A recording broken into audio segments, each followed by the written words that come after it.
কবুল বলা মাত্রই বিয়ের আসর থেকে উঠে দাঁড়ালো ডাক্তার সৌহার্দ্য। বাকশক্তিহীন বোবা একটা মেয়েকে বিয়ে করার দায়িত্বটা শুধু পালন করলো আজ সে, যাকে সে কখনোই নিজের স্ত্রী তো দূরের কথা, তার মুখটাও পর্যন্ত দেখতে চায় না। আর তাছাড়া একজন নামকরা ডাক্তারের স্ত্রী হওয়ার কোনো যোগ্যতাই নেই এই মেয়ের। তাই সে বিয়ের আসর ছেড়ে যাওয়ার সময় বলে উঠল, বোবা একটা মেয়েকে বিয়ে করে মহান হওয়ার নাটক শেষ হয়েছে আমার। বিয়ে তো শেষ, আই থিংক এখানে আমার আর কোনো প্রয়োজন নেই। এতক্ষণে মাথা তুলল তরি, অশ্রুপূর্ণ টলমলে চোখে তাকালো সৌহার্দ্যের দিকে। আজ শুধু কথা বলতে না পারাটাই তার দোষ। পরিবার সমাজের কাছে বোঝা সে। মানুষটাকে দেখেই বোঝা যাচ্ছে নিতান্তই অনিচ্ছায় বিয়ের দায়িত্বটা পালন করেছে সে। সৌহার্দ্যের বাবা ছেলের তাড়া দেখে থমথমে গলায় বললেন, বিয়ে শেষ মানে তুমি চলে যাবে নাকি? বিদায়ের পর বউ নিয়ে ফিরতে হয়, আর এটাই নিয়ম। নিজের বাবার দিকে তাকিয়ে তার ছেলের হাসি হেসে বলল সৌহার্দ্য, বিয়ের আরো নিয়ম কানুন থাকে বাবা, সেগুলোর একটাও যখন পালন করনি তখন এই বিদায়ের নিয়মটা পালন না করলেও চলবে। বিয়ের ভরা আসরকে থমথমে বানিয়ে চলে গেল সৌহার্দ্য। একবারও পিছু ফিরল না, ঘুরে দেখল না তার চলে যাওয়ার পানে চাতক পাখির মতো দৃষ্টিতে তাকিয়ে থাকা ছলো ছলো চোখ দুটোর দিকে।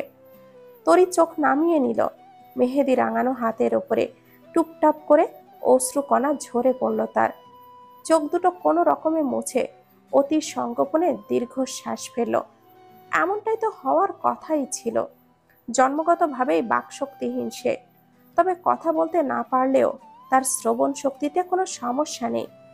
সৌহার্দ্যের মা দোনমনা হয়ে বসে আছেন। বিয়েটাতে তিনি কতটুকু সন্তুষ্ট সেটা তার মুখভঙ্গি দেখে বোঝার উপায় নেই।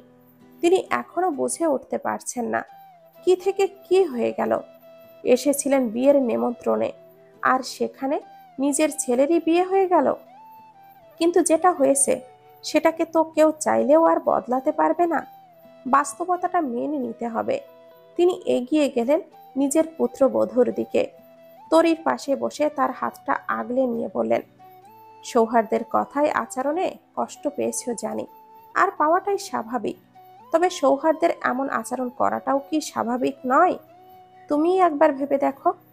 বিয়েটা কোনো যেন তেন ব্যাপার নয়, সারাটা জীবনের সাথে সম্পর্কিত একটা সিদ্ধান্ত।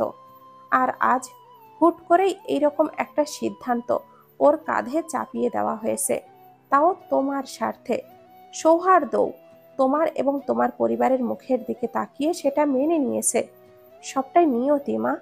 জন্ম, মৃত্যু, বিয়ে, এই তিনটা জিনিসের উপরে আমাদের কারোর কোনো হাত নেই। এই সত্যিটা সৌহার্দ্যের মেনে নিতে কষ্ট হবে। ও তোমায় স্ত্রীর মর্যাদা কতটা দিবে সেটা আমার জানা নেই। এ ব্যাপারে আমি তোমায় কোনো আশ্বাসও দিতে পারছি না, কিন্তু তোমার পাশে সব সময় আমি থাকবো মা হিসাবে। তরির কান্না মাখা মুখেই হাসি ফুটে উঠল। সামনের অনিশ্চিত দিনগুলোর একটা ঝড়ের আভাস দেখতে পাচ্ছে সে। তার প্রখর ষষ্ঠ ইন্দ্রিয় জানান দিচ্ছে সংসার জীবনটা তার জন্য ঠিক কতটা সংগ্রাম তুল্য হবে। তবুও মাতৃস্নেহহীন জীবনে একটা মা তো অন্তত পাবে, যে তাকে বুকে আগলে রাখবে সব সময়। সৌহার্দ্যের বাবা মিস্টার রাইহান বিদায় মুহূর্তে ছেলের অনুপস্থিতিতে বিব্রত বোধ করলেন কিছুটা। সবসময় কনের বাবা বরের হাতেই মেয়েকে তুলে দেন। সৌহার্দ্যের উপস্থিতি না থাকায় সেটা আর সম্ভব হচ্ছে না। বাধ্য হয়ে তিনি এবং সৌহার্দ্যের মা মিসেস সুজাতা দুজনে মিলে তরির দায়িত্বটা নেওয়ার সিদ্ধান্ত নিলেন। বিদায়ের সময় তরির বাবা মেয়েকে বুকে আগলে কান্না মাখা কণ্ঠে বললেন, আমাকে ক্ষমা করে দিস মা। এই জীবনে তোর প্রতি বাবার কোনো দায়িত্বই আমি ঠিকমতো পালন করতে পারিনি। মায়ের অভাব, বাবার অভাব দুটোই একসাথে সহ্য করেছিস তুই। আজ তোকে এইভাবে বিয়ে দিয়ে নিজেকে বাবা হিসাবে সবচেয়ে স্বার্থপর ও ব্যর্থ পিতা বলে মনে হচ্ছে। ভালো থাকিস। আমি প্রতিটা মুহূর্তে তোর জন্য সুখ প্রার্থনা করব। তরি নিঃশব্দে কাঁদল। শব্দের তীব্রতা না থাকায় তার কষ্টের হাহাকার কেউ উপলব্ধি করতে পারল না। গাড়িতে মিস্টার রাইহান ও সুজাতার মাঝে বসল তরি। কান্নার ঘোরে থাকায় তরি উপলব্ধি করতে পারছে না যে এক দম্পতির কন্যা স্নেহে তাকে আবদ্ধ করে রেখেছে। নিঃসঙ্গ জীবনে মা বাবার অভাব পূরণ হয়ে গিয়েছে তার, কিন্তু আগামী দিনগুলোর জন্য এটা কি আদৌ যথেষ্ট? সৌহার্দ্য নিজের চেম্বারে এসে বসেছে, আধা ঘন্টা হলো। এই সময়টুকুর জন্য ব্রেক নিয়েছিল সে, কোনো অ্যাপয়েন্টমেন্ট রাখেনি। তাই এই মুহূর্তে সৌহার্দ্যকে দেখে অবাক হলো ওর পিয়ন। আমি আজ কোনো পেশেন্ট দেখব না, 8টার পর যার যার অ্যাপয়েন্টমেন্ট ছিল সব ক্যান্সেল করে দাও। কিন্তু স্যার, একটা সার্জারির দায়িত্ব ছিল আপনার, আপনি নিজেই তো দায়িত্বটা নিয়েছিলেন। সৌহার্দ্য আঙ্গুল দিয়ে কপালটা স্পর্শ করলো। কিছু মুহূর্ত নীরব রইল, ঘন নিঃশ্বাস ত্যাগ করে নিজেকে ধাতস্থ করে বলল, অল ক্যান্সেল। পিয়ন অবাক হলো খানিকটা, আমতা আমতা করে বলল, কিন্তু স্যার এক কথা বারবার বলা আমার পছন্দ নয়। আই হোপ তুমি সেটা জানো। সৌহার্দ্য ঠান্ডা গলায় কথাটা বললেও পিয়ন বুঝলো এই মুহূর্তে সে ভয়ঙ্কর ভাবে রেগে আছে। হয়তো অরুণীর সঙ্গে ঝগড়া টগড়া হয়েছে, তাই আর কথা না বাড়িয়ে চলে যাওয়ার জন্য পেছনে ফিরেই অরুণীকে দেখে ভেতরে প্রবেশ করতে দেখল। পিয়ন অরুণীকে দেখেই প্রস্থান করলো। সৌহার্দ্য চোখটা বন্ধ করে কপালে আঙ্গুল ঘষতে ঘষতে গভীর চিন্তায় মগ্ন। অরুণীর উপস্থিতি এখনো টের পায়নি সে, অথচ তার চিন্তা জগৎ জুড়ে এখন অরুণী আর তরি নামক দুই নারীর বিচরণ করছে। একজন তার প্রতিশ্রুতিবদ্ধ সুদীর্ঘকালের প্রেমিকা, আর অপরজন তার সদ্য বিয়ে করা বউ। দুটো উপাধি তো একজন নারীরই পাওয়ার কথা ছিল। তার জীবনের সাথে যে শুধুই অরুণী আবদ্ধ হওয়ার অধিকার রাখে। তবে কেন ভাগ্য তাদের মাঝে আরেকটা মেয়েকে নিয়ে এসে দাঁড় করালো? অরুণী তার প্রিয় পুরুষটির দিকে তাকিয়ে অমায়িক হাসল। সৌহার্দ্যকে চিন্তিত অবস্থায় দেখে বেশ লাগছে তার। এই মানুষটাকে প্রতিটা মুহূর্তেই ভালো লাগে তার, সব সময়ই, সব পরিস্থিতিতেই। ডক্টর সৌহার্দ্য রাইহান এখন মিথ্যা বলাও শিখে গেছে দেখি। কি ভেবেছিলে আমি কিছুই জানতে পারবো না? আচমকা এমন কথা শুনে সৌহার্দ্য চমকে উঠল। অরুণীর দিকে ভুরু কুচকে তাকালো। কি জানার কথা বলছে মেয়েটা? কোনোভাবে আজকের বিয়ের কথাটা জেনে গেল না তো? ভেবেই কিছুটা চিন্তিত হয়ে গেল সৌহার্দ্য। অরুণী মুখে হাসি বজায় রেখেই বলল, তুমি না আজকাল কার বিয়ের ইনভিটেশনে যাবে বলেছিলে? কিন্তু তুমি তো যাওনি দেখছি, মিথ্যে কেন বললে? সৌহার্দ্য মনে মনে বিরক্ত হলো। বিয়ের ইনভিটেশন? হাই, নিমন্ত্রণ রক্ষা করতে গিয়ে যে সে নিজেই বলির পাঠা হয়ে গেছে। তার নিজেরই বিয়ে হয়ে গেছে, এটা কিভাবে বোঝাবে? এসব মনে পড়লেই প্রচন্ড রাগ লাগছে।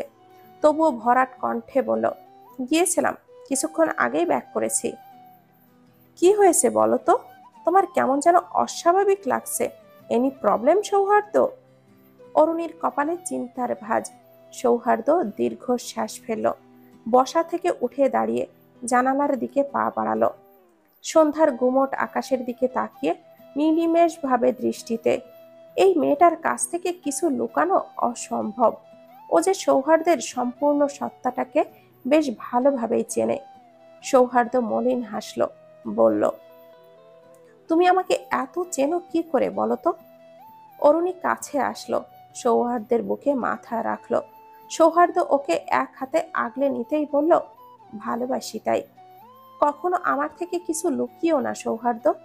তোমার সুসময়ে দুঃসময়ে সব সময় তোমার পাশে ছিলাম, ভবিষ্যতেও থাকবো।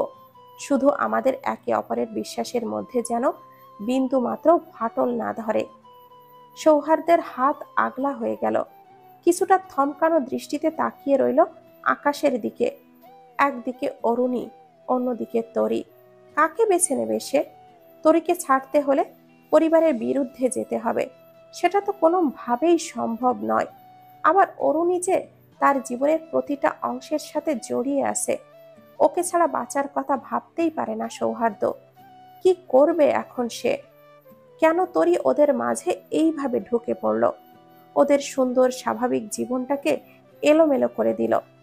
অরুণীকে সবটা বলে দেওয়া প্রয়োজন, কিন্তু মেয়েটা সহ্য করতে পারবে? এই সত্যিটা। বেশ কিছুক্ষণ পরিস্থিতির নীরব রইল।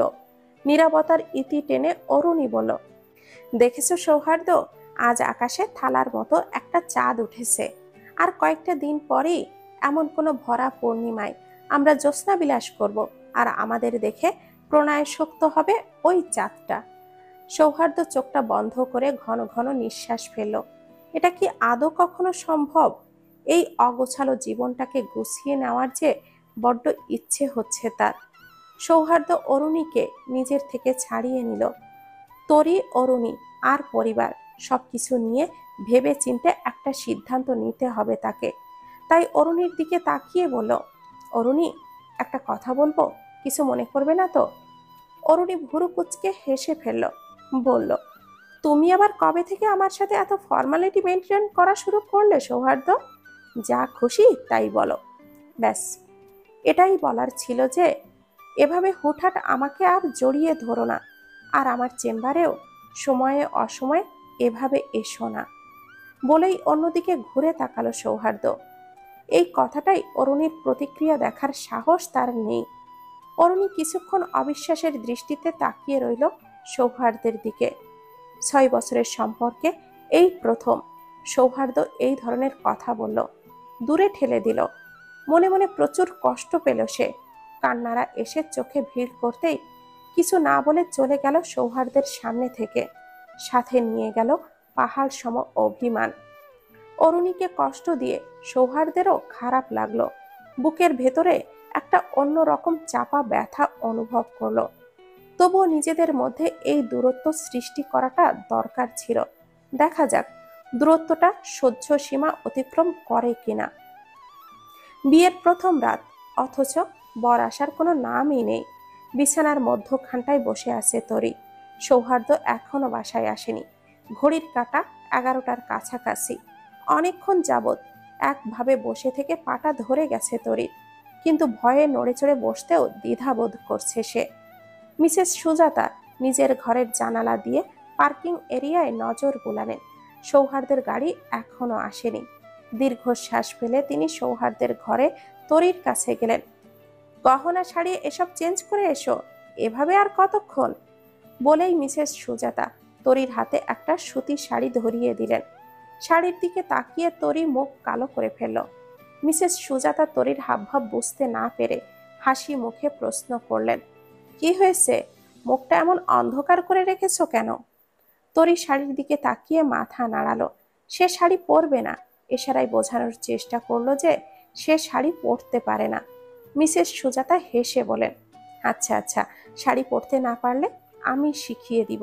কালকে তোমার জন্য কিছু শপিং করে আনবো। আজকের মতো ম্যানেজ করে নিতে হবে তোমাকে। বিয়ের সাজটা ক্লিন করিয়ে মিসেস সুজাতা তরিকে শাড়িটা পরিয়ে দিল। চুলের খোপাটা খুলতেই দীর্ঘ কালো চুলগুলো কোমর অতিক্রম করে হাঁটুর কাছাকাছি ঠেকল। মিসেস সুজাতা নির্নিমেষ দৃষ্টিতে তাকিয়ে রইলেন তরির শুভ্র সুন্দর স্নিগ্ধ মুখের দিকে। এই মেয়ে যে সবটা মিলিয়ে অসম্ভব সুন্দর। শুধু বাকশক্তিটা থাকলে এই মেয়ে সব দিক দিয়েই পরিপূর্ণ হতো। কিন্তু সবটা পরিপূর্ণভাবে দিয়ে সৃষ্টিকর্তা হয়তো কাউকে পৃথিবীতে পাঠান না, এটাই হয়তো তার প্রমাণ। রাতে মিস্টার রাইহান আর মিসেস সুজাতার সাথে এক টেবিলে বসে ডিনার করলো তরি। খাওয়ার সময় তরিকে অনেক কথাই বললেন তারা। এই বাড়ির নিয়ম কানুন, সৌহার্দ্যের পছন্দ অপছন্দ সহ অনেক কিছুই জানতে পারল তরি। উত্তরে তরি শুধু মাথা নাড়ালো। মিস্টার রাইহান হেসে বললেন, বৌমা, আমরা কিন্তু সাইন ল্যাঙ্গুয়েজ পারি না তেমন একটা, তবে তোমার সাথে থাকতে থাকতে ধীরে ধীরে শিখে ফেলবো, কি বলো? তরি মলিন হেসে মাথা নাড়ালো। মিস্টার রাইহান পুনরায় বললেন, তোমার বাবার কাছ থেকে জেনেছি তুমি এইচএসসি কমপ্লিট করেছো গত বছর। 1 বছর যাবৎ তোমার পড়াশোনা বন্ধ তোমার সৎ মায়ের কারণে। তুমি কোথাও ভর্তি হতে পারোনি। তুমি কি পড়াশোনা কন্টিনিউ করতে চাও? তরি দ্রুত গতিতে মাথা নাড়ালো। তার যে নিজেকে নিয়ে মনের মধ্যে অনেক অনেক স্বপ্ন সাজানো, সেগুলো বাস্তবায়ন করতে হবে তাকে। মিসেস সুজাতা হাসলেন, বললেন, আমরাও চাই সেটা। তোমার মধ্যে আমি নিজের মেয়েকে খুঁজে পাই জানো। মেয়ে না থাকাটা কতটুকু কষ্টের আমি জানি না, কিন্তু যাদের মেয়ে থেকেও নেই তাদের কষ্টটা বলে বোঝানোর নয়।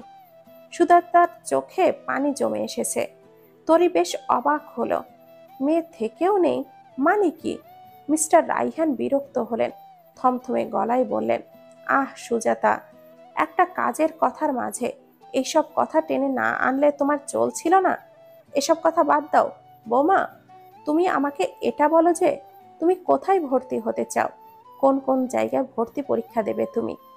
তরি এবার নড়ে চড়ে বসলো, হাত নাড়িয়ে ইশারায় কিছু একটা বোঝানোর চেষ্টা করলো। মিস্টার রাইহান কিছুই বুঝতে পারলেন না। দুজনের দিকে তাকিয়ে হতাশার নিঃশ্বাস ত্যাগ করলো তরি। কি মনে হতেই সুজাতা আচমকাই বলে উঠল, ডাক্তার? তরির মুখে হাসি খেলে গেল। এটাই বোঝানোর চেষ্টা করছিল সে এতক্ষণ। মাথা নাড়িয়ে সাই দিতেই মিস্টার রাইহান বললেন, কিন্তু তরি, তুমি কি এটা জানো যে সৌহার্দ্যও ডাক্তার? ডাক্তার তো তোমাকে হতেই হবে। সৌহার্দ্যের পাশে দাঁড়ানোর যোগ্যতা অর্জন করতে হবে তোমার। ওর মন জিততে হলে ওর থেকে ভালো কিছু অর্জন করতে হবে তোমাকে। তরি চিন্তিত হলো, ও যে আরেক নতুন পরীক্ষার সম্মুখীন হয়ে গেল সে। তরি পারবে তো সবার আশার মান রাখতে? পারতে যে তাকে হবেই। সুজাতা তরির দিকে তাকিয়ে ভাবনায় মশগুল হলেন। না, এই মেয়েটা অসাধারণই। সৌহার্দ্য বাড়ি ফিরল খুব ভোরের দিকে। সূর্যের আলোও তখন ভালো করে ফোটেনি। বাড়িতে প্রবেশ করে ড্রয়িং রুম পেরিয়ে নিজের রুমের দিকে পা বাড়াতেই মিসেস সুজাতা পেছন থেকে ডাক দিলেন, সৌহার্দ্য, সারা রাত বাসায় ফিরলে না, রাতে কিছু খেয়েছিলে? সৌহার্দ্য মায়ের দিকে ঘুরে তাকালো। চশমা ভেদ করে ওর লাল লাল চোখ দুটো নজরে ঠেকল সুজাতার। তিনি ছেলের চোখের দিকে তাকিয়ে পুনরায় বলেন, সারা রাত কি ঘুমাওনি? সার্জন মানুষদের অনেক রাতে নির্ঘুম কাটে মা। আর শান্তির ঘুমের দিন হয়তো আমার ভাগ্য থেকে মুছে গেছে। সৌহার্দ্যের কণ্ঠে তাচ্ছিলতা স্পষ্ট। সুজাতা দীর্ঘশ্বাস ফেললেন, বললেন, দেখো সৌহার্দ্য, যা হয়েছে। প্লিজ মা, স্টপ ইট। আমার এখন এই ব্যাপারে কথা বলার কোনো ইচ্ছেই নেই। প্রচুর ক্লান্ত আমি নিজেকে নিয়ে, নিজের কাজকে নিয়ে, ইভেন ভাগ্য ও ভবিষ্যৎ নিয়েও। সৌহার্দ্য বিরক্ত হয়ে কথাগুলো বলল। আবারও প্রস্থান করার মুহূর্তেই সুজাতা বললেন, অরুণী, অরুণীকে সবটা জানিয়েছ নাকি সাহস হয়ে ওঠেনি এখনো? সৌহার্দ্য নীরব রইল। কি করবে, কি বলবে, এখনো সিদ্ধান্ত নিতে পারেনি সে। সিদ্ধান্তহীনতা আষ্টে পৃষ্ঠে জড়িয়ে ধরলেও এমন মারাত্মক পরিস্থিতিতে পড়ে না কেউ, যেটাতে সে পড়েছে। বুক ভর্তি নিঃশ্বাস নিয়ে মায়ের সামনে গিয়ে দাঁড়ালো সৌহার্দ্য। চোখ দুটো ছলছল করছে তার। কম্পিত কণ্ঠে বলল, আমার দেওয়া কথায় আমার কাল হয়ে দাঁড়িয়েছে মা। সেদিন তোমাদের কাছে করা প্রতিশ্রুতির কাছে হেরে যেতে হয়েছে আমায়। নয়তো তোমাদের কথা রাখতে এই বিয়ে আমি কিছুতেই করতাম না। আর অরুণীর কথা বলছো, কি বলবো আমি অরুণীকে? এটাই বলবো যে ওর আর আমার 6 বছরের সাজানো স্বপ্ন ভাগ্য এক চালেই ধ্বংস করে দিয়েছে। কিভাবে বলবো আমি? আমি ভালো নেই মা, আমি একটুও ভালো নেই। চোখে আঙ্গুল ঘষতে ঘষতে সৌহার্দ্য নিজের ঘরে চলে গেল। মিসেস সুজাতা সৌহার্দ্যের দিকে তাকিয়ে রইলেন শুধু। ঘরে প্রবেশ করেই সৌহার্দ্য নিজের অ্যাপ্রন, স্টেথোস্কোপ আর ব্যবহার্য জিনিসপত্র টেবিলে রাখল। পেছনে ঘুরে তাকাতেই দেখতে পেল তরি বিছানায় ঘুমাচ্ছে এখনো। উল্টো দিকে ঘুরে শুয়ে থাকায় তার মুখ দেখা যাচ্ছে না। মুহূর্তেই মেজাজটা খারাপ হয়ে গেল সৌহার্দ্যের, কিন্তু কিছু না বলে আলমারি থেকে কাপড়টা বের করতে লাগলো। টুকটাক শব্দে তরির ঘুম ভেঙে গেল। হুড়মুড়িয়ে ঘুম থেকে উঠে বসতেই দেখল সৌহার্দ্য ওর দিকে রাগী দৃষ্টিতে তাকিয়ে আছে। তরি ভয় পেল। তড়িঘড়ি করে বিছানা থেকে নেমে ছুটে ঘর থেকে বেরিয়ে গেল। সৌহার্দ্য খেয়াল করলো তরি সুতি শাড়ির আঁচলটা পেছন বেয়ে ফ্লোরে শুয়ে গড়িয়ে যাচ্ছে, আর তার সাথে তরির ঢেউ খেলানো ঘন চুলগুলো হাওয়ায় পিঠময় দুলতে লাগলো। তরি ঘর থেকে বেরিয়ে যেতেই সৌহার্দ্য ভুরু কুচকালো। ঠোঁট ভেঙে কিছুক্ষণ ভাবনা চিন্তা করে বলল, অদ্ভুত মেয়ে। সৌহার্দ্য তরির কথা ভাবতেই বিরক্ত হলো। মেয়েটাকে সহ্যই হচ্ছে না। ফ্রেশ হয়ে ফোনটা একবার চেক করলো। অরুণী কোনো কল বা মেসেজ করেনি। করবেই বা কেন? নিজে থেকেই তো কষ্ট দিয়ে দূরে সরিয়ে দিল ওকে। না, অরুণী ওর জীবনের সাথে মিশে গিয়েছে, মেয়েটাকে ভুলতেই তো পারছে না। আবার গ্রহণ করার পথও হাজারো বাধা। উচিত অনুচিত নিয়ে এক গম্ভীর ভাবনায় নিমগ্ন হয়ে গেল সৌহার্দ্য। তরি দৌড়ে এসে ড্রয়িং রুমে মিসেস সুজাতার সামনে বসে হাঁপাতে লাগলো। সুজাতার দিকে কোনো খেয়ালই নেই, তিনি গভীর ভাবনায় নিমগ্ন। সৌহার্দ্যের কথাগুলো তার ভেতরটাই অদ্ভুত আলোড়ন সৃষ্টি করেছে। যতই হোক, তিনি একজন মা। বাবারা নিজেদের শক্ত খোলসে আবৃত করে রাখতে পারলেও মায়েরা পারে না। ছেলের শেষাক্ত কথাটা সুজাতার মনটাকে নাড়া দিয়েছে। বারবার কানে বাজছে কথাটা, আমি ভালো নেই মা, আমি ভালো নেই। কিন্তু অরুণীকে সৌহার্দ্য কখনো নিজের করে পেতে পারবে না। সেই পথ যে প্রথম থেকেই বন্ধ ছিল। সুজাতা চেয়েও এটা সৌহার্দ্যকে কখনো বলতে পারেনি। ভাবনার মাঝেই তরির দিকে নজর যেতেই সুজাতা ওর দিকে পূর্ণ দৃষ্টিতে তাকালেন। অবাক হয়ে বললেন, এখানে বসে আছো কেন? সৌহার্দ্য কিছু বলেছে তোমায়? তরি ভীত দৃষ্টিতে তাকিয়ে মাথা নাড়িয়ে না বলল। সৌহার্দ্যকে ভয় পাচ্ছে মেয়েটা। সুজাতা চিন্তিত ভঙ্গিতে কিছুটা ভাবল। তারপর তরিকে অন্য একটা ঘরে নিয়ে গিয়ে বলল, এই ঘরে এখন থেকে তুমি থাকবে। আগে একজন ছিল, সে তো এখন আর নেই, জানি না আর ফিরবে কিনা, তাই এখন এখানে তুমি এখন থেকে থাকবে। তরি চারপাশে তাকিয়ে মাথা নাড়িয়ে সম্মতি জানালো। ফ্রেশ হয়ে এসে খেয়ে নাও, তোমায় নিয়ে একটু বের হব আমি। বলেই সুজাতা বেরিয়ে গেলেন। সৌহার্দ্য এখনো কিছু খায়নি ভেবে কিচেনে ছুটে গেলেন তিনি। মিসেস সুজাতা সারাদিন তরিকে নিয়ে অনেক কিছু কেনাকাটা করলেন, বিভিন্ন জায়গায় ঘোরালেনও। বিকালবেলায় ভর্তির প্রস্তুতির জন্য ভালো একটা কোচিং সেন্টারে ভর্তি করিয়ে দেওয়ার সিদ্ধান্ত নিলেন। অ্যাডমিশন সিজন বলে কোচিংয়ে এখন অনেক ভিড়। সুজাতা ফর্ম তুলে এনে তরির হাতে দিয়ে বললেন, এটা ফিল আপ করে সামনের ওই রুমে গিয়ে জমা দিয়ে এসো তো মা, আমি এই সুযোগে এখানে বসে একটু জিরিয়ে নেই। তরি মাথা নাড়ালো, ফর্মটা ফিল আপ করে সাথে দুটো পেপার ও ছবি অ্যাটাচড করে নিল। কিন্তু জমা দিতে গিয়ে তরির চক্ষু চড়ক গাছ। এত ভিড় কেন আজকে? ভিড় ঠেলে সামনে এগুলো তরি। এক মেয়ে কাউন্টারে বসা লোকটার সাথে সমানে ঝগড়া করে যাচ্ছে। মেয়েটার দিকে অবাক হয়ে তাকালো তরি। রোগা পাতলা, বেশ সুন্দরী একটা মেয়ে। টি শার্টের ওপরে একটা নর্মাল শার্ট পরায়, ঘামে হাতের দিকটায় শার্টটা লেপ্টে আছে। ঝগড়ার মাঝেই তরি ফর্মটা জমা দিল। লোকটা বিরক্ত হয়ে তরিকে বলল, এই ব্রাঞ্চে মেডিকেলের জন্য আর একটা সিট ফাঁকাও নেই, সবটা বুকড, তার জন্য ব্রাঞ্চে ভর্তি হয়ে নেবেন, ওকে? তরি মুখ কালো করে ফেলল। তার বাড়ি থেকে এখানে আসতে সুবিধা হবে, অন্য জায়গায় গেলে তো দূর হয়ে যাবে। তবে মন খারাপ করলো। ফিরে যাওয়ার জন্য উল্টো ঘুরতেই পাশে থাকা ঝগড়াটে মেয়েটা ওর হাতটা চেপে ধরে কাউন্টারের লোকটার দিকে তাকিয়ে চোখ রাঙিয়ে বলল, ও এখানেই ভর্তি হবে আমার সাথেই। আপনাদের সাথে না ভদ্রতা দেখাতে নেই, বুঝেছেন? আর আমিও ভদ্র নই। আমার যেটা চাই সেটা আমি আদায় করে নিতে জানি। মহা মুশকিলে পড়লাম তো। আপনি কিন্তু 1 ঘন্টা যাবত এখানে ঝামেলা করছেন। এখান থেকে যান এখন। যাব না, যাব না, যাব না। ভর্তি কনফার্ম করে আমাদের দুজনের এক্ষুনি, তাড়াতাড়ি। তরি ফ্যাল ফ্যাল করে তাকিয়ে আছে। এই মেয়ে তো বেশ ডেঞ্জারাস। বাঘ বিতণ্ডায় লোকটাকে ব্যর্থ হতে হলো। ভর্তি ফর্ম কনফার্ম করে বলল, নিয়মের বাইরে গিয়ে কাজটা করলাম। মেয়েটা মুখ ভেঙিয়ে বলল, টাকা দিয়েই ভর্তি হব, লাভ হয়েছে আপনাদের, আবার নিয়ম, হায়। বলে তরির হাতটা ধরেই আবারও ভিড় থেকে বের হলো মেয়েটা। তরি এখনো অবাক হয়ে তাকিয়ে আছে ওর দিকে। মেয়েটা সেটা খেয়ালই করলো না। তারপর খেয়াল করে বলল, ওভাবে তাকিয়ে থাকার মতো কিছু করনি।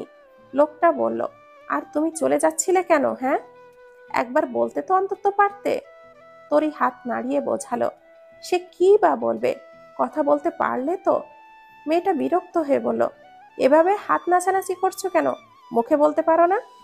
এমনি এমনি বললেও তরি আঘাত পেল কথাটা শুনে। মাথা নাড়িয়ে বোঝালো সে কথা বলতে পারে না। মেয়েটা অবাক চোখে তাকিয়ে রইল তরির মুখের দিকে।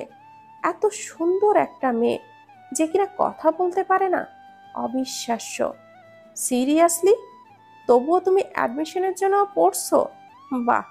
কিন্তু এইচএসসির পরবর্তী পড়াশোনাতে কথা বলতে পারাটা তো জরুরি।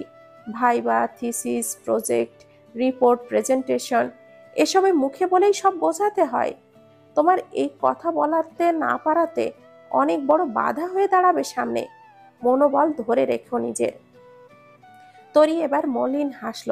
তার জীবনের প্রতিটি বাঁকে বাঁকে যে অসংখ্য বাধা ছিল, ভবিষ্যতে অনেক পরীক্ষার সম্মুখীন হতে হবে, এটাও আগে থেকেই নিশ্চিত। তবে তার জীবনের অপূর্ণতা ঘোচাতে হলেও তাকে সামনে এগোতে হবে, প্রতিষ্ঠিত হতে হবে। তরির ভাবনায় ব্যাঘাত ঘটিয়ে মেয়েটি বলল, বাই দা ওয়ে, আমি মধু। আমার পুরো নাম মাধুর্য। মানে মাধুর্যকে সবাই ছোট করে মধু বলে ডাকে আর কি। তরি হাসলো। ওর খুব করে বলতে ইচ্ছে হলো, মধু নামটা তো তোমার বৈশিষ্ট্যের সাথে একটুও মানানসই নয়। ধান লঙ্কা দিলে মানাতো ভালো। মনের কথা মনেই চেপে গেল সে। মধু তরির হাত থেকে টোকেনটা নিয়ে ওর নামটা দেখলো। তরি, নাইস নেম। আচ্ছা চলো, টাকা জমা দিয়ে আসি। দুজন দুপা এগোতেই মধু হুট করে পাশে দাঁড়িয়ে থাকা একটা ছেলের গাড়ে চড় বসিয়ে দিল। তরি মুখ হাঁ করে তাকিয়ে আছে। কি সাংঘাতিক ব্যাপার! মধু রাগী দৃষ্টিতে তাকিয়ে ছেলেটাকে বলল, মেয়ে দেখলেই বাজে নজরে তাকিয়ে থাকতে ইচ্ছে করে, তাই না? অনেকক্ষণ ধরে তোকে খেয়াল করছি, বিশ্রী নজরে তাকিয়ে আছিস তো, তাই না? চোখ দুটো গেলে দিতে পারলে শান্তি মিলতো আমার। আজকের জন্য কিচ্ছু বললাম না। চলি বস। মধু ফোঁস করতে করতে বেরিয়ে গেল। তরি এখনো অবাক চোখে ওর যাওয়ার দিকে তাকিয়ে আছে। এমন মেয়েও হয়, সে তো কখনো দেখেনি। সৌহার্দ্য সন্ধ্যার দিকে বাড়িতে চলে এলো। আজ সারাদিন বেশ ধকল গিয়েছে। নিজেকে সারাটা দিন ব্যস্ত রেখেছে সে, মূলত যেন ঝামেলাগুলোর কথা মনে তেমন না আসে। কিন্তু দিন শেষে ঠিকই নিজের এলোমেলো জীবনটাকে নিয়ে আফসোস হয়। অরুণীর কথা মনে পড়ছে সারাটা দিন, কিন্তু নিজে থেকে যোগাযোগের কোনো চেষ্টা সে করেনি। এটা ভেবেই হতাশার নিঃশ্বাস ফেলল সৌহার্দ্য। বিছানায় বসতেই বেডসাইড টেবিলে চোখ গেল তার। অরুণীর ছবি নেই। অবাক হলো সৌহার্দ্য। ছবিটা তো সবসময় টেবিলেই থাকে, কোথায় গেল তাহলে? কে সরিয়েছে এটা? কাল থেকেই এই ঘরে শুধু তরি ছিল, তার মানে কি তরিই সরিয়েছে ছবিটা? তরি আয়নার সামনে দাঁড়িয়ে মনোযোগ দিয়ে চুলে সিঁথি করছিল। হঠাৎই আয়নায় নিজের পেছনে দরজার সামনে সৌহার্দ্যের প্রতিবিম্ব দেখে চমকে উঠল সে। হাত থেকে চিরুনিটা পড়ে গেল। সৌহার্দ্য তরিকে নিজের দিকে ঘুরিয়ে ড্রেসিং টেবিলের সাথে চেপে ধরল। সৌহার্দ্যের রাগী দৃষ্টি দেখে তরি কাঁপছে। সৌহার্দ্য চিৎকার করে বলল, তোমার সাহস কি করে হয় আমার জিনিস টাচ করার? How dare you! আমার জিনিসপত্র সরানো তো দূরে থাক, ছোঁয়ারও কোনো অধিকার নেই তোমার। কি ভেবেছ, কি ভেবেছ তুমি? হ্যাঁ, তোমার এই রূপ দেখে আমি তোমায় নিজের স্ত্রীর মর্যাদা দেব? নেভার। তোমার কোনো যোগ্যতাই নেই আমার ঘাড়ে। শুধুমাত্র তুমি দায়িত্ব, কাগজে কলমে তৈরি হওয়া একটা দায়িত্ব তুমি শুধু। তোমার সাথে ভালো মন্দ কোনো প্রকার আচরণ করার ইচ্ছে আমার নেই। So don't ever dare to cross your limit. বলেই তরিকে ধাক্কা দিয়ে নিজের থেকে সরিয়ে দিল সৌহার্দ্য। এই 2 দিনেই মানসিক অশান্তি ক্রোধাকারে তরির উপরে ঢেলে দিল সে, কিন্তু বুঝতেই পারল না আজকের এই আচরণ কত বড় একটা ভুল ছিল তার। তরি বজ্রাহত হলো যেন, মূর্তির মতো তাকিয়ে রইল সৌহার্দ্যের চলে যাওয়ার দিকে। এত কেন কথা শোনালো ওকে? সে তো জানা মতে সৌহার্দ্যের কোনো জিনিসে হাত দেয়নি। সৌহার্দ্য রাগান্বিতভাবেই নিজের ঘরে চলে এলো। রাগে ঘামছে সে। কপালের ঘাম মুছে সামনে তাকাতেই দেখলো মিসেস সুজাতা তার ঘরেই দাঁড়িয়ে আছেন। তার হাতে অরুণীর সেই ছবিটা। সৌহার্দ্য অবাক হলো। সে কিছু বলার আগেই সুজাতা বলল, না জেনে না বুঝে হুটহাট কোনো সিদ্ধান্ত নেওয়ার শিক্ষা আমি তোমায় দেইনি সৌহার্দ্য, কিন্তু তুমি বরাবরই এই ভুলটাই করো। কি বুঝে তুমি তরিকে এতগুলো কথা শুনিয়ে এসেছো আমি খুব ভালো করেই জানি। কিন্তু তোমার ধারণাটা ভুল। সৌহার্দ্য বিরক্ত হলো। মন ও মস্তিষ্কের দ্বন্দ্বে মাথা ঠিকমতো কাজ করছে না তার। তাই বলল, মা, তুমি আবার কবে থেকে এত ঘুরিয়ে পেঁচিয়ে কথা বলা শুরু করলে বলো তো? আর তুমি বেশ ভালো করেই জানো অরুণীর এই ছবি আমার কাছে কি? ওই মেয়েটার সাহস কি করে হয় এটা এখান থেকে সরানোর? ছবিটা তরি সরায়নি সৌহার্দ্য। ইনফ্যাক্ট ও ছবিটাতে হাতও দেয়নি। ছবিটা আজ বিকালে আমি সরিয়েছিলাম। তোমার বিয়ে হয়েছে এটা নিজেকে বোঝানোর চেষ্টা করো। আর বাকি রইল অরুণীর কথা। ওকে নিয়ে সিদ্ধান্ত তুমি নিজেই নিবে যখন তুমি সবটা জানতে পারবে। এখনো অনেক কিছুই অজানা তোমার সৌহার্দ্য, অনেক কিছু।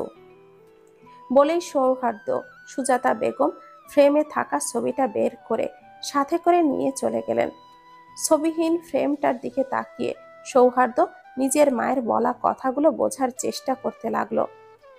দুটো টিউশনি শেষ করে কোচিংয়ে ক্লাস করতে এসেছে মধু। ক্লাসে ঢুকে চারপাশে চোখ বুলিয়ে একদম পেছনে গিয়ে তরির পাশে বসলো সে। দুজনে একে অপরের দিকে তাকিয়ে নিঃশব্দে হাসলো। তরি মনোযোগ দিয়ে পড়া বুঝলো, দরকারি জিনিসগুলো নোটও করে নিল। মধুর দিকে তাকিয়ে দেখলো মেয়েটার পড়ায় একদমই মনোযোগ নেই। গালে হাত দিয়ে পড়া না শুনে অন্য কিছু ভাবছে সে, কোনো কিছু নোটও করছে না। ক্লাস শেষে মধু তরির খাতার দিকে তাকিয়ে চোখটা বড় বড় করে বলল, আরে বাস, এত কিছু পড়িয়েছে আজকে? তরি মাথা নাড়িয়ে ইশারায় বলল, তুমি খাতায় কিছু লেখনি কেন? মধু নাক মুখ কুচকে বলল, আরে ধুর, পড়াশোনা আমার দ্বারা হবে না কখনো, বুঝলি? কোথাও চান্স হবে না আমার। পড়াশোনার চেয়ে বোরিং চিজ এই দুনিয়ায় দ্বিতীয়টা আছে বলে আমার মনে হয় না। তরি মধুর ব্যঙ্গাত্মক কথা শুনে হাসল। বাসা কাছে বলে একা একাই যাওয়া আসা করে সে। কাঁধে ব্যাগটা ঝুলিয়ে বেরিয়ে গেল মধু। সন্ধ্যা ঘনিয়ে এসেছে প্রায়। স্কুটার স্টার্ট দিয়ে তৃতীয় টিউশনির উদ্দেশ্যে যাবে মধু। এখনই যেতে আধা ঘন্টা মতো সময় লাগবে। দীর্ঘশ্বাস ফেলল মধু। সোনার চামচ মুখে নিয়ে জন্মানো সত্ত্বেও আজ এই বয়সে তাকে এত ব্যস্ততার মাঝে কাটাতে হয়। মধ্যবিত্তদের মতো হিসেব করে পদক্ষেপে চলতে হয় তার। ভাবতে ভাবতেই স্কুটার স্টার্ট দিল সে।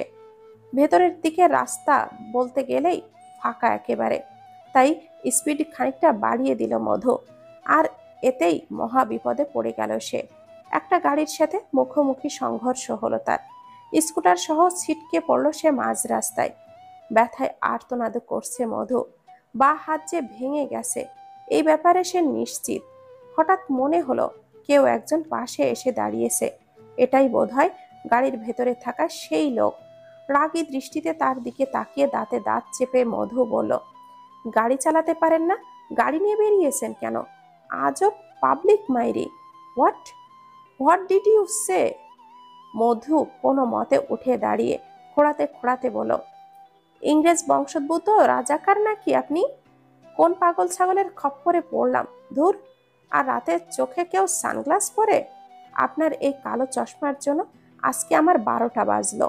আবার এখানে এসে। ছেলেটা এবার বিরক্ত হলো, রেগে গিয়ে বলল, এই যে miss, you are getting me wrong, okay? আমি গাড়ি আপনাকে ধাক্কা দেয়নি। যে গাড়িটা ধাক্কা দিয়েছে সেটা অলরেডি এখান থেকে পালিয়ে গিয়েছে। মধু এবার ভুরু কুচকালো। সন্দিহান চোখে তাকিয়ে বলল, সত্যি? বিশ্বাস করা না করা আপনার ব্যাপার, তবে সত্যি এটাই। আমি তো আপনাকে হেল্প করতে এসেছিলাম আর আপনি আমাকেই গালাগালি করতে শুরু করে দিলেন। মধু চোখটা ছোট ছোট করে তাকিয়ে বলল, লাগবে না আপনার হেল্প। আমার স্কুটারটা ওই সামনের গ্যারেজেই একটু রেখে দিয়ে পারলে। আমি একটা রিক্সা নিয়ে সামনের ক্লিনিকে যাচ্ছি। বলেই মধু বিড়বিড় করে বলতে লাগলো, আমায় মারার চেষ্টা করছিস? একবার হাতের কাছে পাই মেরে পঙ্গু যদি না বানিয়েছি এক একটাকে, তাহলে আমার নামও মাধুর্য না। পেছন থেকে ছেলেটার বিড়বিড় করে বলে উঠল, অভদ্র মেয়ে একটা, একবারও থ্যাঙ্কস বলল না। পেরিয়ে গেছে একটা সপ্তাহের বেশি সময়, অথচ সৌহার্দ্য অরুণীর সাথে কোনো যোগাযোগ করেনি। বাধ্য হয়েই অরুণী সৌহার্দ্যকে কল দিল, কিন্তু ফোন সুইচ অফ বলছে। টলমল দৃষ্টিতে কিছুক্ষণ ফোনের দিকে তাকিয়ে থেকে অরুণী সিদ্ধান্ত নিল সে সৌহার্দ্যের চেম্বারেই যাবে। চোখ মুছে কোনো রকমে রেডি হয়ে বেরিয়ে গেল বাড়ি থেকে। অরুণীর বাবা মেয়েকে পেছন থেকে ডেকে বলল, কোথায় যাচ্ছিস? সৌহার্দের চেম্বারে। অরুণীর বাবা আর কিছুই বলল না, মেয়েকে আটকালেনও না। অরুণী চলে গেল। অরুণীর যাওয়ার দিকে তাকিয়ে অরুণীর বাবা অদ্ভুত ভঙ্গিতে হাসলেন। মনে মনে বললেন, মিস্টার রাইহান, তোমার একবার ধ্বংস করে আমার তৃপ্তি মেটেনি, তাই দ্বিতীয়বার ধ্বংস তোমার জীবন নিয়ে খেলতে নেমেছি আমি। অরুণী সৌহার্দের চেম্বারে গিয়ে সৌহার্দ্যকে পেল না। পিয়নকে জিজ্ঞাসা করতেই সে বলল, স্যারের তো আজকে সার্জারি আছে, ওটিতে আছেন উনি। ইদানিং স্যার প্রচুর ব্যস্ত থাকেন। অরুণী চেম্বারে ঘণ্টাখানেক বসে রইল। আজ সৌহার্দের সাথে দেখা না করে যাবে না সে। সৌহার্দ্য এলো আরো 2 ঘন্টা পরে। চেম্বারে ঢুকতেই অরুণীকে দেখে বুকের ভেতরটা অদ্ভুত কম্পন অনুভব করলো সে। অরুণীকে দেখেও তেমন কোনো অভিব্যক্তি প্রকাশ করল না সে। অ্যাপ্রন খুলতে খুলতে স্বাভাবিক ভঙ্গিতে জিজ্ঞাসা করলো, হঠাৎ এখানে এলে যে? অরুণী এমন কথা মোটেও আশা করেনি। এত বছরের সম্পর্কে তাদের নিজেদের মধ্যে মান অভিমান কম হয়নি। সব সময়ই সৌহার্দ্য অরুণীর রাগ ভাঙিয়ে বুকে জড়িয়ে ধরত। আর আজ আজ এভাবে কথা বলছে সৌহার্দ্য। এত স্বাভাবিক তুমি, সবটা এত সহজ তোমার কাছে। কেন করেছো আমার সাথে এরকম? আমি কোনো অপরাধ করেছি? কি হয়েছে তোমার, বলো? সৌহার্দ্য নীরব রইল। কি বলবে কিভাবে বলবে বুঝতে পারছে না সে। অরুণী ওকে নিজের দিকে ঘুরিয়ে বলল, 1 সপ্তাহ চলে গেছে সৌহার্দ্য, আর তুমি আমার কোনো খোঁজ খবরই নাওনি। তোমার অবহেলা সহ্য করতে পারছি না আমি। কেন এইভাবে মেরে ফেলতে চাইছো আমায়? শ্বাস নিতেও কষ্ট হয় আমার। বলো, কি অপরাধ আমার? সৌহার্দ্য অরুণীর কান্না মাখা মুখশ্রীর দিকে তাকালো। পুরো মুখ লাল হয়ে গেছে মেয়েটার। নিজের বুক ভার হয়ে এলো সৌহার্দ্যের। কান্না আটকে কোনো মতে বলল, তোমার অপরাধ একটাই, তুমি আমায় ভালোবেসেছ। অরুণীর কান্না থেমে গেল। অবাক চোখে তাকিয়ে সে বলল, কি? সৌহার্দ্যের অশ্রুপূর্ণ লালাভ চোখ দুটো চশমার বাহির থেকে দেখতে পাচ্ছে অরুণী। আমরা প্রেমে পড়তে পারি, একে অপরকে ভালোবাসতে পারি অরুণী, কিন্তু তোমায় এটা মেনে নিতে হবে যে we are not made for each other. এই কথাটা শুনে অরুণী আরো বেশি বিভ্রান্ত হয়ে গেল। দিক বিদিক জ্ঞান হারিয়ে সৌহার্দ্যের কলার চেপে ধরল সে। রাগী কণ্ঠে বলল, এসব কি বলছো তুমি? পাগল হয়ে গেছো? তুমি কেন আমার হবে না? আর আমার না হলে আমায় ভালোবেসেছিলে কেন? এখন এসব কথা কেন বলছো তুমি? সৌহার্দ্য কলার থেকে অরুণীর হাতটা সরিয়ে নিল। শান্ত গলায় বলল, লিসেন অরুণী, তুমি আমায় আগে ভালোবেসেছো, এখন ওসব কথা টেনো না। তাহলে আমাকে দূরে ঠেলে দেওয়ার কারণটা কি? সৌহার্দ্য লম্বা একটা শ্বাস নিয়ে বলল, আমি অনেক ভেবেছি অরুণী, বাবা মাকে বাদ দিয়ে তোমায় নিয়ে বেঁচে থাকতে আমি পারবো না, আর তোমাকে বেছে নিতেও পারছি না আমি। এক সন্তানকে অলরেডি হারিয়েছেন আমার মা, আমাকে ছাড়া সে বাঁচতে পারবে না। তাই পরিবারের বিরুদ্ধে গিয়ে তরিকে ছাড়তেও পারবো না আমি। তোমার প্রতিশ্রুতি দেওয়ার আগে আমি আমার বাবা মাকে প্রতিশ্রুতি দিয়েছি, যেটা সব সন্তানেরাই তার বাবা মায়ের কাছে করে। সেটা ভঙ্গ করা অসম্ভব আমার জন্য। তরি, তরিকে? সৌহার্দ্য নীরব রইল কিছুক্ষণ। তরির পরিচয়টা প্রকাশ করতে বুকটা কাঁপছে ওর। জীবনে এই প্রথম সত্য প্রকাশে ভয় পাচ্ছে সে। তবুও স্বাভাবিক কণ্ঠে বলল, আমার স্ত্রী। বিয়ে করেছি আমি ওকে, স্বেচ্ছায় বিয়ে করেছি। যেদিন তুমি আমার চেম্বারে লাস্ট এসেছিলে তার কিছু মুহূর্ত আগে।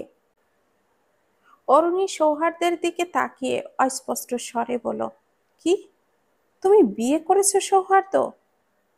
তুমি তুমি বিয়ে করেছো? বলেই অরুণী হাসল। চোখ ভর্তি পানি নিয়েও হাসল সে। সেই হাসি দেখে চোখটা বন্ধ করে ফেলল সৌহার্দ্য। অরুণী তার দ্বারা এত কষ্ট পাবে সে কখনো কল্পনাতেও ভাবেনি। অরুণী জড়ানো কণ্ঠে বলল, আমি ভাবতেই পারছি না আমার সৌহার্দ্য এখন আর আমার নেই। বিশ্বাসই হচ্ছে না। আচ্ছা, তুমি আমার সাথে মিথ্যা বলছো না তো, তাই না? একবার বলবে যে তুমি যা বলছো তা মিথ্যা ছিল? তুমি একবার বলবে প্লিজ? সৌহার্দ্য এবার ঢোক গিলল, কান্নাগুলো গলায় আটকে আসছে। তবুও অরুণীর দিকে দৃষ্টি সরিয়ে নিল সে। অরুণী সেটা খেয়াল করলো, নিজের চোখ মুছে সৌহার্দ্যের সামনে গিয়ে দাঁড়ালো, নাক টেনে কান্না দমিয়ে বলল, আমি তোমাকে অনেক ভালোবেসেছি সৌহার্দ্য। যদিও ভালোবাসাটা আমার দিক থেকে প্রথমে এসেছিল, তবে প্রেমটা কিন্তু দুজনের মধ্যেই ছিল। এই 6 বছরে বিয়ে শব্দটা যতবারই শুনেছি, প্রতিবারই তোমার পাশে নিজেকেই আমি কল্পনা করেছি। আমার সেই কল্পনা আজ কাচের মতো ঝনঝন করে ভেঙে গেল। তুমি তোমার স্ত্রীকে মেনে নিয়েছো, তাই না? দেখো অরুণী, তরির সাথে আমার বিয়েটা অনাকাঙ্ক্ষিত ছিল অরুণী, টোটালি আনএক্সপেক্টেড। তরি শুধু কথা বলতে পারে না বলে ওর বিয়েটা ভেঙে গিয়েছিল। আমার এখনো মনে পড়ে, আশেপাশের লোকজন ওকে যা নয় তাই বলছিল। মনে মনে ভাবছিলাম, কেউ কি নেই এই অসহায় মেয়েটাকে এই সমাজের কুটুক্তির হাত থেকে রক্ষা করার মতো? আমার চোখের সামনে আজও ভেসে আসে বিয়ে ভাঙার মতো সেই ঘটনাটা। বিয়ে ভেঙে গিয়েছে বলে তরিকে ওর সৎ মা কিভাবে বিয়ের ভরা আসরে সবার সামনে চড় মেরেছিল। অরুণী সৌহার্দ্যের দিকে তাকিয়ে বলল, আমি আর কিছুই শুনতে চাই না সৌহার্দ্য। তুমি ঠিকই বলেছ, আমরা একে অপরের প্রেমে পড়তে পারি, একজন অপরজনকে ভালোবাসতে পারি, কিন্তু আমাদের মিলন সম্ভব নয়। অরুণী চলে গেল। সৌহার্দ্য ওকে আর আটকালো না, আটকানোর চেষ্টা করলও না। ভাগ্য খুব যত্ন করে ওদের দুজনকে এক সুতোয় বেঁধেছিল, আর আজ ভাগ্য নিজ দায়িত্বেই এক টানে সেই সুতোটা ছিঁড়েও দিল। কথাই বলে, জন্ম মৃত্যু বিয়ে, তিন বিধাতা নিয়ে। প্রচলিত এই কথাটার বাস্তব প্রয়োগ দেখেও নিল আজ তারা। তিনটি মানুষের সাথে যা ঘটল তা মোটেও ভালো কিছু ঘটেনি, কিন্তু এতে তাদের মধ্যে কাউকে দোষারোপ করাও যায় না। বাস্তবতা মাঝে মাঝে এমন অসাঙ্গয়িত রূপ নেয়, তা সত্যি ভাবা যায় না। অদ্ভুত বৈচিত্র্যময় সেই রূপ। নিজের কেবিনে বসে বসে হাতের কলম ঘুরিয়ে ঘুরিয়ে অনেক কিছুই চিন্তা ভাবনা করছে প্রহর। মাথার ভেতরে একটা ভাবনা আরেকটা ভাবনার সাথে সংঘর্ষ করছে বারংবার। কি অদ্ভুত বিষয়! এই প্রথম এমন একটা অভিজ্ঞতার সম্মুখীন হলো, যা ওকে বারবার দ্বিধান্বিত করছে। স্যার, এই মাসে যে দুজন খুন হয়েছে তারা দুজনেই সরকারি কর্মকর্তা। তাদের সকল ডিটেলস এই ফাইলটাতে আছে। প্রহর চোখ তুলে তাকালো, ভুরু কুচকে কিছুক্ষণ নিজের সেক্রেটারি রিয়াদের দিকে তাকিয়ে রইল। তারপর বলল, মধুর ব্যাপারে কোনো আপডেট আছে? ইয়েস স্যার, সেদিন মাধুর্য ম্যাম কখন কি করছেন সব ডেটা কালেক্ট করেছি। এই যে এই ফাইলটাই রেডি করে আসছি আজকে।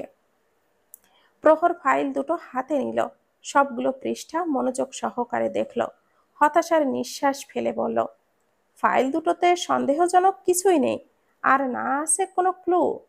রিয়াদ প্রহরের দিকে তাকিয়ে অবাক কণ্ঠে বলল, কিন্তু স্যার, কেস দুটো তো আলাদা, আপনি দুটোকে একসাথে মেলাতে চাচ্ছেনই বা কেন?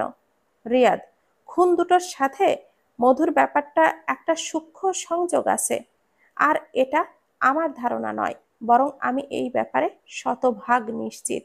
কিন্তু আমি এটা বুঝতে পারছি না, মধুকে বারবার শুধু অ্যাটাক করা হচ্ছে, শুধু ওদের দুজনের মতো ওকে মেরে ফেলার কোনো চেষ্টা করা হচ্ছে? সেদিন ওর স্কুটারে ধাক্কা দিয়ে ওকে মেরে ফেলার কোনো উদ্দেশ্য ছিল না ওদের। আমাদের দ্রুত কিছু একটা করতে হবে।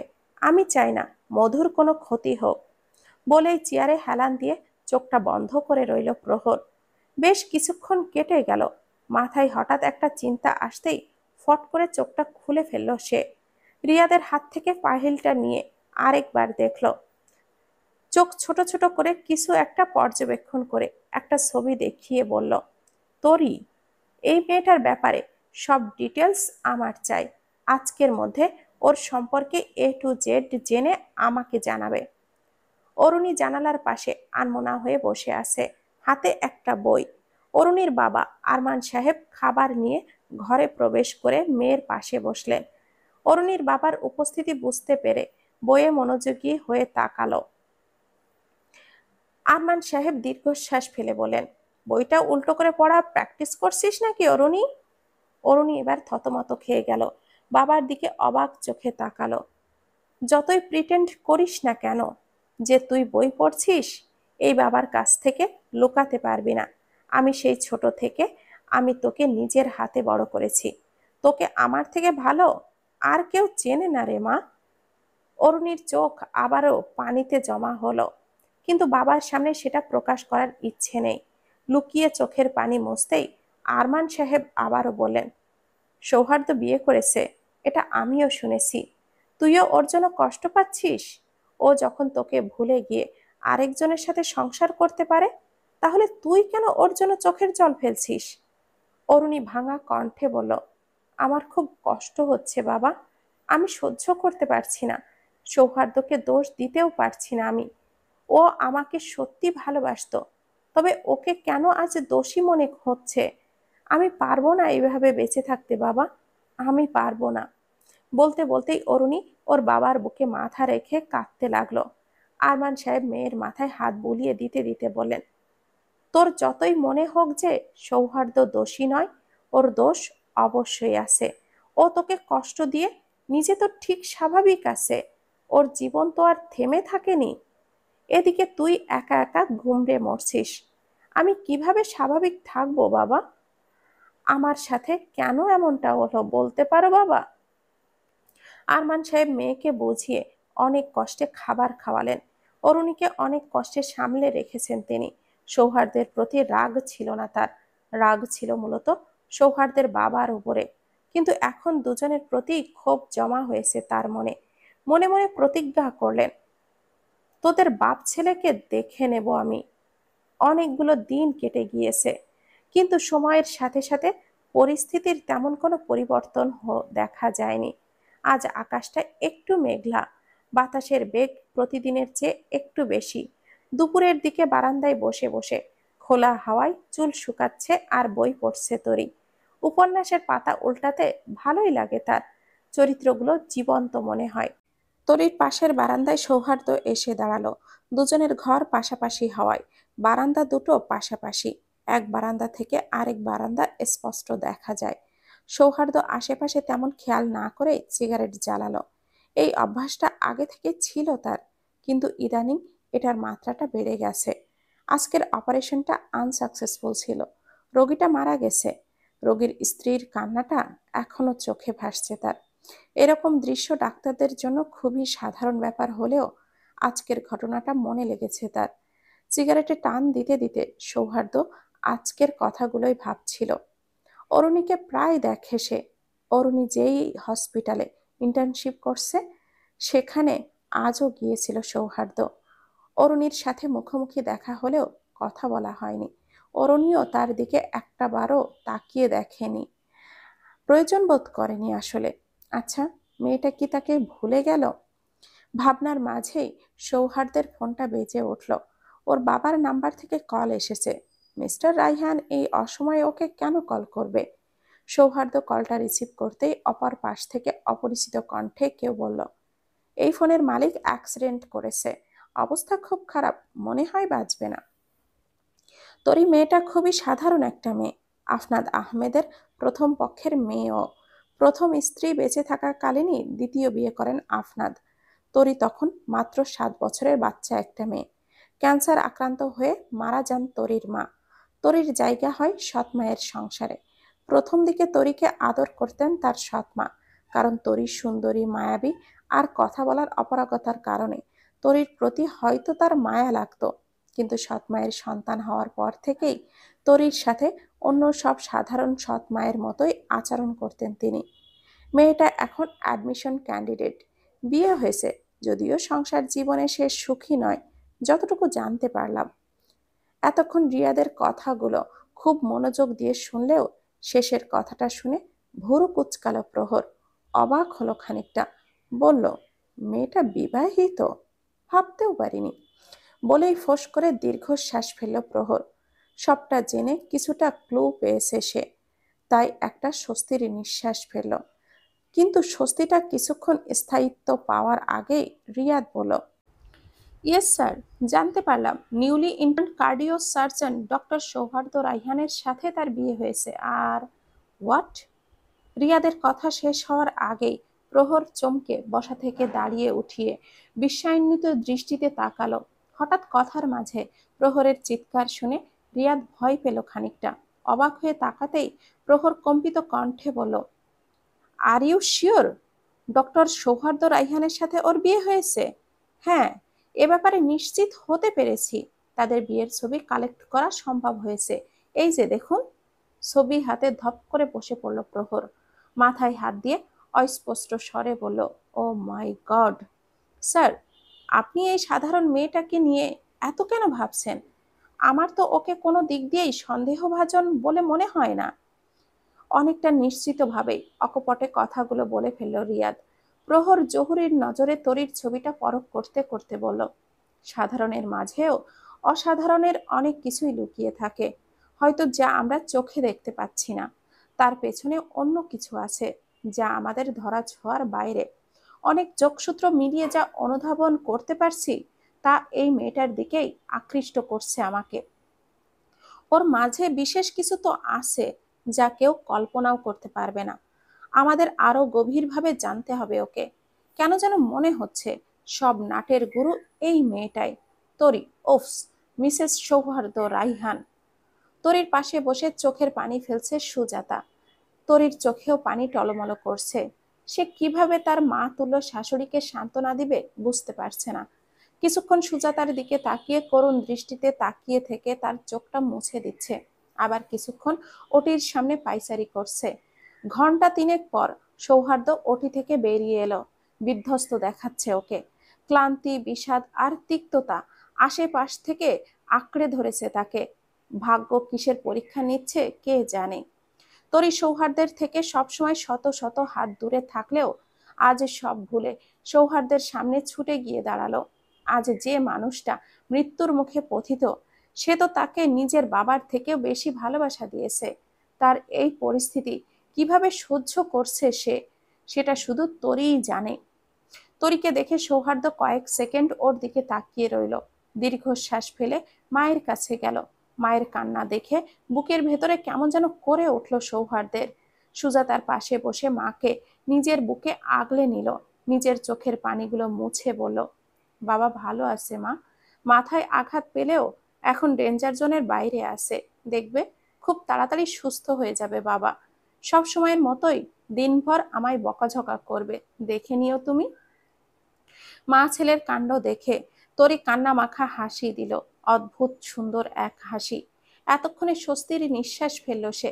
যাক, মিস্টার রাইহান ভালো আছেন এখন। আবার সৌহার্দ্যের দিকে ভুরু কুচকে তাকিয়ে মনে মনে বলল, এমনিতেও গোমরা মুখ, তবে নিজের বাবা মাকে অনেক ভালোবাসে। কিন্তু তোর ছেলে মেয়ে তোকে একদমই ভালোবাসবে না, দেখে নিস। এই তরির অভিশাপ বিফলে যায় না। পর মুহূর্তেই নিজের চিন্তাধারা বুঝতে পেরে চোখটা বড় বড় করে ফেলল। এসব কি ভাবছে সে? কি অদ্ভুত ব্যাপার। বিছানায় বসে বসে অঙ্ক করছে মধু। ভাঙা বা হাতটা নিয়ে মহা মুশকিলে পড়েছে সে। হাত ভালো থাকলেও পড়ায় মনোযোগটা বসাতে পারতো না সে।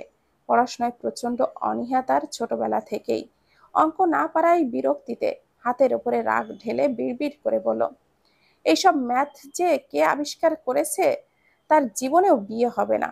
ধুর, আর এই ভাঙা হাত কত বছর গলায় ঝুলিয়ে নিয়ে ঘুরতে হবে কে জানে। বই খাতা সরিয়ে ফোন হাতে নিয়ে তরিকে একটা টেক্সট করলো মধু। 1 মাস পর কসিং এর ক্লাস করতে গিয়েছিল আজকে সে, কিন্তু তরিকে কোথাও দেখতে পায়নি সে।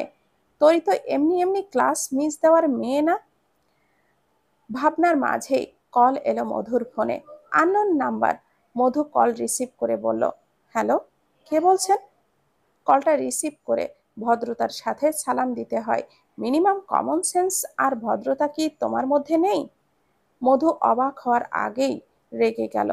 মেয়েটা এমনই, ভেবে চিনতে পদক্ষেপ নেওয়ার বৈশিষ্ট্যটা তার ব্যক্তিত্বের কোথাও নেই। কে রে তুই? রাত বিরাতে মেয়েদের কল দিয়ে বিরক্ত করিস, আবার ভদ্রতাও শেখাতে এসেছিস আমাকে? তুই নিজে অভদ্র। ভদ্র হইলে কখনো অপরিচিত মানুষদের কল করে তুমি সম্বোধন করতি না। ওপাশ থেকে অবাক কণ্ঠে শোনা গেল, মানে? আমি তো তাও তুমি সম্বোধন করে কথা বলছি, তুমি তো একেবারে তুইতে চলে গেলে। আশ্চর্য। তুমি জানো তুমি কার সাথে কথা বলছো? মধু বিরক্ত নিয়ে বিচলিত কণ্ঠে বলল, না, জানি না কার সাথে কথা বলছি, জানিয়ে দিয়ে ফোনটা কাট। ওপাশ থেকে দাঁতে দাঁত চেপে প্রহর বলল, আমি মানে অভিক সাহারিয়ার, বর্তমান জাহাঙ্গীরনগর বিশ্ববিদ্যালয়ের লেকচারার। তো আমার কি? তোকে চিনি না, জানি না, ভয় কেন পাবো রে?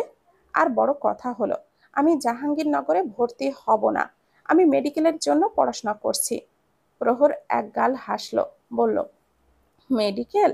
হা হা, আর হাসিও না আমায়, তোমার মাথা ভর্তি গোবর, এ দিয়ে মেডিকেলে চান্স হবে না তোমার। আর আমাদের ভার্সিটি, তুমি চান্স পেলে তো ভর্তি হবে, তাই না? মধু রাগী কণ্ঠে বলল, দেখ, আমি জানি আমি কোথাও চান্স পাবো না, দরকার হলে আমি প্রাইভেটে পড়বো, তাতে তোর কি রে? ইস, পুরো গোল্লাই গেছো দেখছি।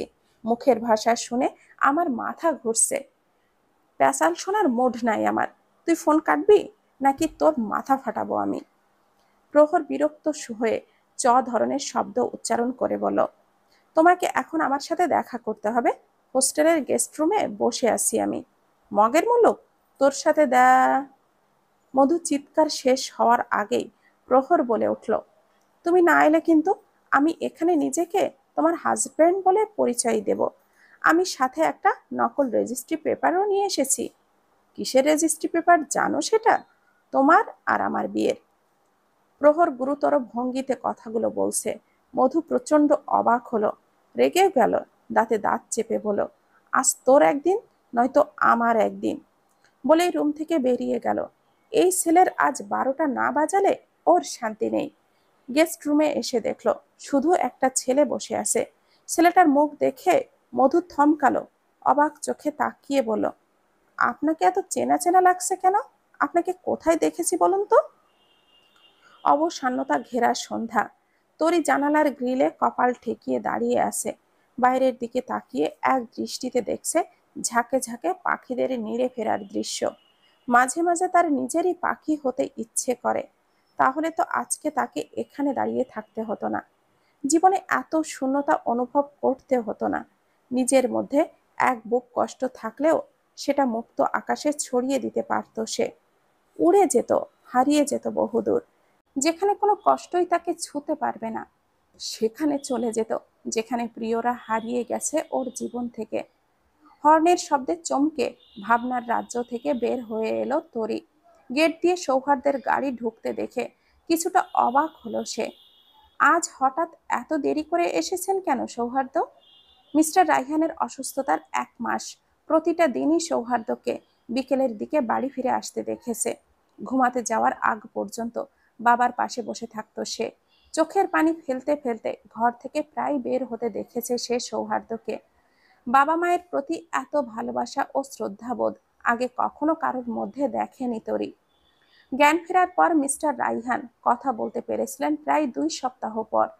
যেদিন তিনি প্রথম কথা বলেছিলেন সেদিন সৌহার্দ্যের হাত আঁকড়ে ধরে অস্পষ্ট স্বরে বলেছিলেন, বাবাকে এত ভালোবাসিস, এত শ্রদ্ধা করিস, অথচ এতটুকুও ভরসা রাখতে পারিসনি আমার উপরে। তোর জন্য আমি সঠিক সিদ্ধান্তটাই নিয়েছি সৌহার্দ্য।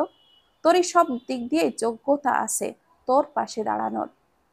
তরির চোখটা বড় বড় করে অবাক দৃষ্টিতে তাকিয়েছিল মিস্টার রাইহানের দিকে সেই দিন। সৌহার্দ্য একবার তরির দিকে এক পলক তাকিয়ে আবারও বাবার দিকে তাকিয়ে দীর্ঘশ্বাস ফেলেছিল শুধু। তরির ষষ্ঠ ইন্দ্রিয় ওকে এটাই বলে যে সৌহার্দ্য ওকে কখনোই স্ত্রীর মর্যাদা দিবে না। ওর সাথে সংসার করা তো দূরের কথা। সৌহার্দ্য বাড়িতে প্রবেশ করলো তার দাদিকে নিয়ে। বৃদ্ধ বয়সে অহেতুক চিন্তা করবেন না বলে মিস্টার রাইহানের অসুস্থতার খবর জানানো হয়নি তাকে। গত রাতেই সুজাতা হঠাৎ মুখ ফসকে কথাটা বলে ফেলেছে আর ফোনে কথা বলার সময়। সেই থেকেই দাদি গো ধরে বসে আছেন ছেলেকে দেখার জন্য। কান্নাকাটির ঝামেলায় বিরক্ত হয়ে সৌহার্দ্য আজ গ্রামে গিয়ে নিয়ে এসেছে তার দাদিকে। সৌহার্দ্যের দাদি বাড়িতে প্রবেশ করেই ছেলেকে এক পলক দেখে এলেন। এরপর সুজাতার ওপর চিৎকার চেঁচামেচি শুরু করে দিয়েছেন।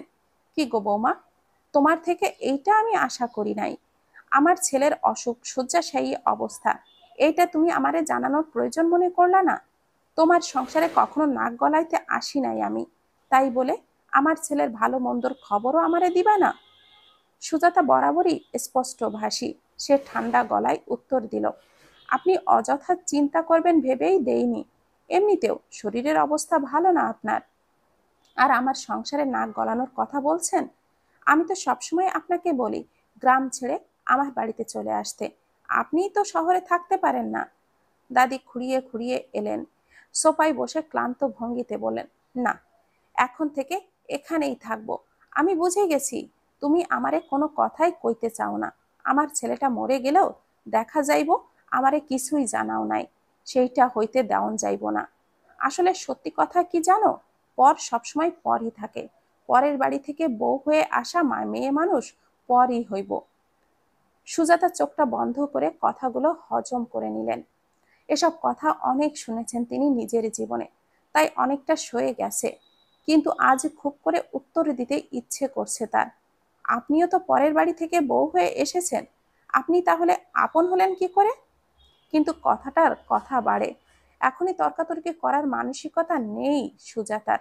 মাথাটা ঠান্ডা করে সৌহার্দ্যকে বললেন, তরি, তোর বাবাকে বিকালের ওষুধটা খাওয়াতে দিল না? আর আজকে চেক আপ করিয়ে নতুন ঔষধ দিবে বলে মেডিসিন অফ রেখেছে আজ। সৌহার্দ্যের দাদি ভুরু কুচকালো, জহুরির নজরে তাকিয়ে বলল, তরি, এটা কে রে? সুজাতা আর সৌহার্দ্য দুজনেই থতমত খেয়ে গেল। সৌহার্দ্য নিজের মায়ের দিকে রাগী দৃষ্টিতে তাকিয়ে বিড়বিড় করে বলল, সব কথা মুখ ফসকে বের হয়ে যেতে হবে তোমার?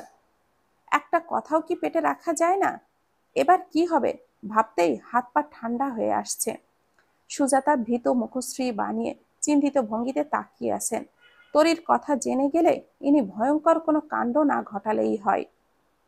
কিরে, চুপ করে আসিস কেন তোরা? বল, তরি কে? কাজের লোক? কাজের লোক কথাটা সৌহার্দ্যের পছন্দ হলো না কেন যেন, তাই সব ভাবনা চিন্তাকে বাদ দিয়ে সত্যিটাই বলে দিল, তরি তোমার নাত বউ দাদি। কি? বসা থেকে ঝড়ের বেগিতে উঠে দাঁড়ালেন সৌহার্দ্যের দাদি, গর্জে উঠে বললেন, কি বললি? তুই বিয়ে করছস? আর আমারে না জানাইয়াই বিয়ে করছস? তুইও তোর মায়ের মতো আমাকে পর করে দিলি? তোর মা তোর বাপের ছেলেরে কি জাদু করছে আল্লাহ জানে, আমি বুঝতেই পারি না। একটা বিয়ে হয়ে গেল, আর আমারে কেউ জানানোর প্রয়োজনও মনে করলি না? দাদি, তুমি যেমন ভাবছো তেমন কিছুই না। তোরির সাথে তো বিয়েটা সৌহার্দ্যকে বর্ণনা করার কোনো সুযোগই দিলেন না ওর দাদি। হুকুমের সুরে বলেন, এক্ষুনি তোর বউকে আমার সামনে আন, এক্ষুনি আন। আজ সবকিছুর একটা বিহিত না করলেই নয়। সুজাতা ঢোক গিলেন। এই ভয়টাই পাচ্ছিলেন তিনি।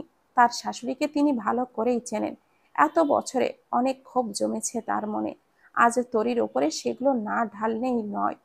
চিৎকার চেঁচামেচির শব্দে তরির ঘর থেকে বেরিয়ে এলো। সৌহার্দ্যের দাদি তরিকে এখনো খেয়াল করেনি। তিনি আবারও চেঁচিয়ে উঠে বললেন, আমার কথা কানে যায় না তোদের? নাকি আমার কথার কোনো দাম নেই? বলতে বলতেই ঘুরে তাকাতেই কথা আটকে গেল তার। তরির মুখের উপরে দৃষ্টি আটকে গেছে। অবাক চোখে তাকিয়ে রইলেন তরির মুখের দিকে। সৌহার্দ্য আর সুজাতার কপালে চিন্তার ভাঁজ। দাদি এমন শান্ত দৃষ্টিতে তাকিয়ে আছেন কেন? তার তো এক্ষুনি তেড়ে যাওয়ার কথা তরির দিকে। নাকি ঝড়ের আগে যেই শান্ত পরিবেশ বিরাজ করে তারই একটা লক্ষণ এটা? সৌহার্দ্যের দাদি তরির দিকে ধীর গতিতে এগিয়ে গেলেন। নুয়ে যাওয়া দেহটাকে সোজা করার চেষ্টা করে মুখটা উপরে তুলে তরির কাছাকাছি দাঁড়ালেন। তরি স্পষ্ট দেখতে পাচ্ছে তার চোখ ভর্তি পানিগুলো। একই, ইনি কাঁদছেন কেন? তরি বিস্ময়কে আরো এক ধাপ বাড়িয়ে দিয়ে সৌহার্দ্যের দাদি তরির সারা মুখে হাত বুলিয়ে দিতে দিতে বলেন, এই চেহারার আদল যে আমার বড্ড চেনা। সেই চেনা চোখ, চেনা মুখ, চেনা চাহনি, এটা কি করে সম্ভব? আমি যে নিজের চোখকেও বিশ্বাস করতে পারছি না। এ কথা শুনে তরি, সুজাতা আর সৌহার্দ্য হতভম্ব হয়ে তাকিয়ে রইল সৌহার্দ্যের দাদির দিকে। মধ্য দুপুরের গরমের ত্যক্ত বিরক্ত রাস্তাঘাটের মানুষজন। মধু চিন্তিত ভঙ্গিতে রাস্তা দিয়ে হাঁটছে আর কালকের ব্যাপারটা মনে করছে। ছেলেটার নাম অভিক সাহারিয়ার কিভাবে হয়? আর সে তরিকে নিয়ে ওর কাছে কেন জানতে চাইলো? এটাই তো সে বুঝতে পারছে না। আর সবচেয়ে বড় কথা, সে মধুকে কিভাবে চেনে? গতকাল রাতে আপনাকে আমি কোথায় দেখেছি বলুন তো? প্রহর মুখটা চওড়া করে হাসলো, বলল, দেখেছিলে সেদিন সন্ধ্যায় তোমার অ্যাক্সিডেন্ট হলো যে। আর ওহো, কালো চশমা, হ্যাঁ হ্যাঁ, মনে পড়েছে। কিন্তু আপনার মতলব কি বলুন তো? আমার সাথে দেখা করতে কেন এসেছেন? তোমার আমার সাথে একটা এগ্রিমেন্টে যেতে হবে। এগ্রিমেন্ট? কিসের? তোমার পরিচিত একটা মেয়ে, নাম হলো তরি, ওর সাথে রিলেটেড ব্যাপারটা আর কি। আর তোমাকে কাজটা করতেই হবে। কথাগুলো এখনো কানে বাজছে ওর। কাল সারাটা রাত ঘুমাতে পারেনি মধু। প্রহরের কথা অনুযায়ী কাজ করতেই হবে, এর বাইরে আর কোনো উপায়ও নেই। কিন্তু মধু তো একটা অসহায় মেয়ে, ওর সাথে এইরকম বিশ্বাসঘাতকতা করাটা কি ঠিক হবে?